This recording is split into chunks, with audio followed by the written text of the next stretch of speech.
ধন্যবাদ আপনাকে। আলোচিত মামলার যে আসামিগুলো আছে, ৮ আসামিকে কিন্তু কিছুক্ষণ আগেই আদালত প্রাঙ্গণে হাজির করা হয়েছে এবং আমরা যতটুকু জেনেছি আসলে ১২টার দিকে আসলে রায় ঘোষণা করবেন বিচারক। আমরা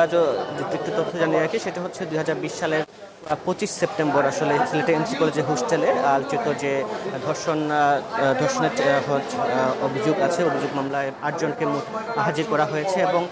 এই ৮ জনের মধ্যে ৬ জনের ডিএনএ টেস্ট আসলে পরীক্ষা করে তাদের সাথে মিল পাওয়া গেছে, অভিযোগের সাথে মিল পাওয়া গেছে এবং এখন আদালতে কিন্তু ৮জন আসামি কিন্তু আসলে এখানে উপস্থিত আছেন এবং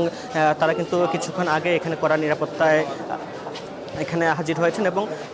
এখন কিন্তু কিছুক্ষণের মধ্যেই আসলে বিচারক রায় পড়ে শোনাবেন এবং এই ঘটনায় মোট ২৪ জনের সাক্ষী কিন্তু গ্রহণ করা হয়েছে এবং প্রায় ৬ বছর বিচার কার্য শেষে আসলে আজকে এই আলোচিত